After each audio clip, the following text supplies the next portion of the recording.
Hello friends, welcome back to my YouTube channel. तो friends, आप देख रहे हैं मुस्कान, और मुस्कान के आने वाले एपिसोड्स में आप देखेंगे कि गायत्री जी को रौनक और मुस्कान बताते हैं कि सर जी ने उनके साथ क्या किया। और गायत्री जी को पता चलता है कि रौनक सर जी और संध्या का बेटा है। और गायत्री जी कहती हैं, बेटा मैं तुम्हारी माँ हमेशा रहूँगी। गायत्री जी रोने लगती हैं। रौनक कहता है कि माँ, हमें पता है कि तुम ही हमारी माँ हो, हमेशा तुम ही हमारी माँ रहोगी, लेकिन ये सच है कि सर जी ने आपको धोखा दिया है। हम संध्या जी और सर जी के बेटे हैं, और सर जी ने हमें अनाथ की तरह ट्रीट किया। उन्होंने ये हमें जताया कि हम अनाथ हैं, ये विश्वास के लायक ही नहीं है। इन्हें आप देख रही हैं, ये लेटे हैं, इन्होंने आपके साथ बहुत बड़ा धोखा किया है, और अब आप इनको माफ़ मत करिएगा। गायत्री जी रोने लगती हैं और टूट जाती हैं। इधर मुस्कान भी वहीं पर खड़ी होती है। रौनक सर जी के लिए बहुत गुस्सा होता है। गायत्री जी कहती हैं कि इस आदमी ने मुझे धोखा दिया है, तुझे धोखा दिया है, और हमारे साथ बहुत खेला है। हम लोगों को एक मोहरा बनाकर हम लोगों से काम निकलवाया है। हम इस आदमी को कभी नहीं छोड़ेंगे, हम इसे माफ़ नहीं करेंगे। देखना, इसके साथ ऐसा होना चाहिए ताकि लोगों को सबक मिले। और इस आदमी ने जाने कितने लोगों की ज़िंदगी बर्बाद की है, और लोगों का इंसानियत पर विश्वास बना रहे, इसलिए इसको तो सज़ा ज़रूर मिले। फिर रौनक और मुस्कान रेडी होके आते हैं, और गायत्री जी रौनक जो कि सर जी के गेटअप में है उनको देखकर एकदम हैरान हो जाती हैं। वो कहती हैं, बेटा ये क्या? तो फिर रौनक बोलता है, वो कहता है कि माँ, ये हम ही हैं, तुम्हारे रौनकवा, और ये रहे सर जी। और फिर जब वो बोलता है तो गायत्री जी को विश्वास होता है, और फिर वो कहता है कि चलो माँ, अब हम लोगों को चलना चाहिए। गायत्री जी कहती हाँ, और जब वो बोलता है तो गायत्री जी को विश्वास नहीं होता है। रौनक कहता है कि माँ, ये हम ही हैं। और फिर गायत्री जी कहती हैं ठीक है, और फिर वो कहते ये यहाँ पर बेहोश रहेंगे, इन पर हमारे दो आदमी नज़र रखेंगे। रौनक गायत्री जी से कहता है कि माँ चलो, अब हम लोग तीज का त्यौहार मनाएंगे सभी लोग। मुस्कान कहती है कि हम नहीं जा सकते, हमारी ड्यूटी है, ड्यूटी पे जाना ज़रूरी है। तो रौनक माँ से कहता है कि चलो माँ, हम लोग चलते हैं, मुस्कान को उसकी ड्यूटी करने देते हैं। और फिर मुस्कान की आज ट्रैफिक हवलदार की ड्यूटी है, तो वो अपने ट्रैफिक पर ड्यूटी करने के लिए जाती है। रौनक और उसकी माँ दोनों लोग त्योहार के लिए जाते हैं। रौनक अपने आदमी को लगा देता है कि ध्यान रखना सर जी, और सर जी पर नज़र बनाए रखना, उनका ध्यान रखना। और इधर फिर गायत्री जी और रौनक दोनों लोग त्योहार के लिए जाते हैं। मुस्कान कहती है कि मैं ड्यूटी करके फिर आऊँगी माँ, और वो कहती हैं ठीक है। गायत्री जी से रौनक कहता है कि माँ, अब हम लोग मनाएंगे तीज का त्यौहार पूरे परिवार के साथ। और गायत्री जी और सर जी दोनों लोग पहुँच जाते हैं। गायत्री जी झूले पर बैठती हैं, और बुआ जी कहती हैं कि भैया तुम भाभी को झुलाओ झूला। अब रौनक परेशान होता है कि वो क्या करे, उसका कहीं मेकअप निकलने ना लगे। तो गायत्री जी कहती रहने दो ना, इनकी तबीयत देखो कितनी बिगड़ रही है। तो लवली कहती है कि अच्छा कोई बात नहीं, आप झूला नहीं झूलेंगे तो माँ को झूला झुला दीजिए।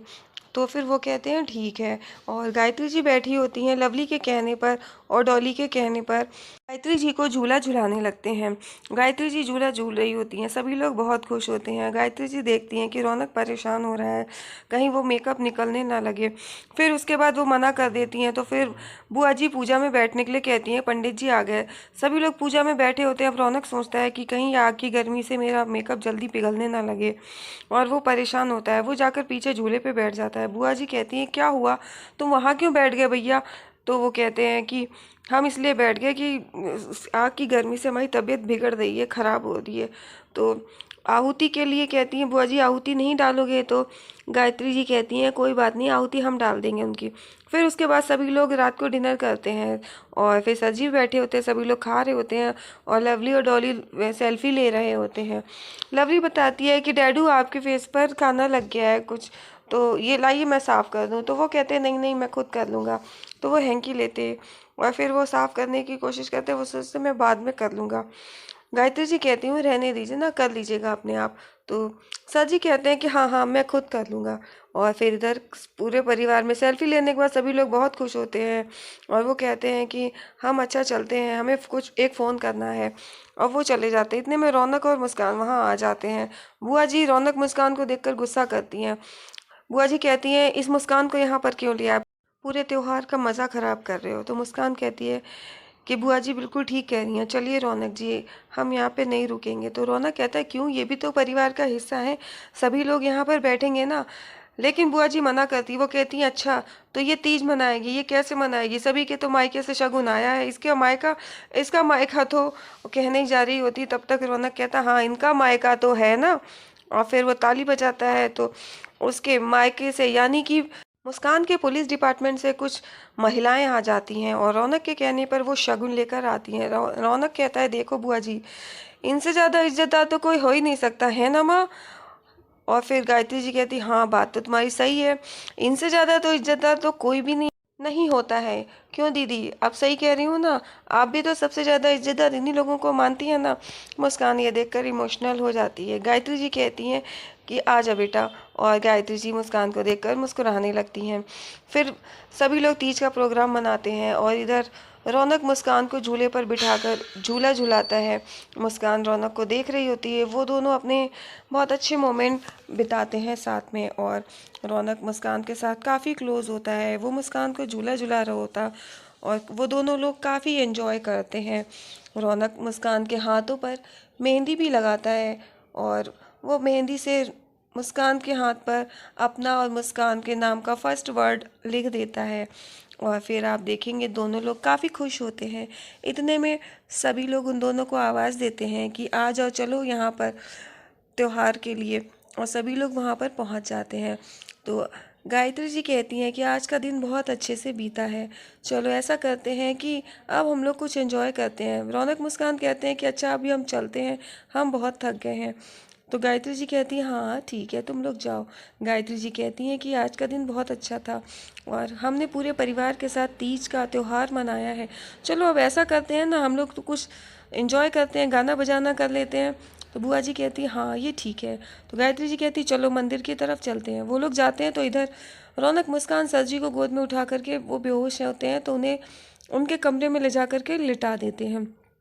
रौनक मुस्कान ये देखकर काफ़ी खुश होते हैं।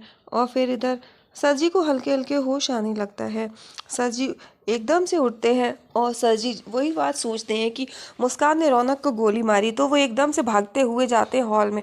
मुस्कान गेट से आ रही होती है तो वो उसका गला दबा लेते हैं, कहते हैं कि इसी ने मेरे बचुआ को मारा है। इतने में वहाँ पर रौनक आई। डॉक्टर सबसे कहते हैं इन लोगों से कि ऐसा है मैंने इनको दवाई दे दी है और आपको प्रिस्क्रिप्शन दे दिए हैं, अगर कोई भी बात होती है ज़रा भी तबीयत बिगड़ती है या कुछ ज़्यादा कुछ होता है तुरंत आप मुझे इन्फॉर्म कीजिएगा। वो कहते ठीक है, वो चले जाते हैं। रौनक मुस्कान से कहता है ये तो अभी ट्रेलर है, पिक्चर तो अभी बाकी है, देखना अब आगे आगे देखना क्या क्या होता है इनके साथ। और वो ये देखकर काफ़ी खुश होता है। इधर सिंह साहब लेटे होते हैं बेहोशी की हालत में। इधर गायत्री जी मुस्कान और रौनक तीनों लोग ये देखकर काफ़ी खुश होते हैं और ये बात वो गायत्री जी को बता देता है कंफर्म। जब सुबह सर जी को होश आता है तो पूरा परिवार उनके सामने खड़ा होता है। तो वो अपना चश्मा मांगते हैं, गायत्री जी चश्मा दे देती हैं। चश्मा पहनकर वो उठते हैं। वो कहते हैं आप सब लोग यहाँ पे क्या कर रहे हैं। तो बुआ जी कहती हैं भैया आपकी तबीयत दिन पर दिन ज़्यादा ख़राब होती जा रही है ना, इसलिए हम सब लोग यहीं पे हैं, आपकी फ़िक्र हो रही थी। तो सर जी कहते हैं कि नहीं मैं बिल्कुल ठीक हूँ, तुम लोगों को गलतफहमी हो रही, मैं बिल्कुल ठीक हूँ। कोई मुझे मारना चाहता है, कोई मेरा हमशक्ल है जो मुझे मारना चाहता है, मुझे बर्बाद करना चाहता है। और ये सब कोई किसी ये मुस्कान ही है जो मुझे मारना चाहती है। और वो मुस्कान की तरफ इशारा करते हैं, यही है वो। मुस्कान चौंक जाती है कि मैंने तो कुछ भी नहीं किया है। गायत्री जी भी देखने लगती हैं तो जाती है तो रौनक पार्टी के लिए कह देता है। गायत्री जी और पूरा परिवार शाम की पार्टी के लिए हाँ बोल देते हैं और सभी लोग बहुत खुश होते हैं। सर जी भी कहते हैं कि हाँ ठीक है। फिर गायत्री जी कहती हैं चलिए शॉल डाल लीजिए, हम और मुस्कान दोनों लोग आपको पार्क में टहला कर लाते हैं कि थोड़ा सा फ्रेश फील करेंगे। सभी लोग वहाँ से चले जाते हैं। फिर रौनक सर जी का मोबाइल उठा लेता है, फिर कहता है देखिए आगे आगे होता है क्या।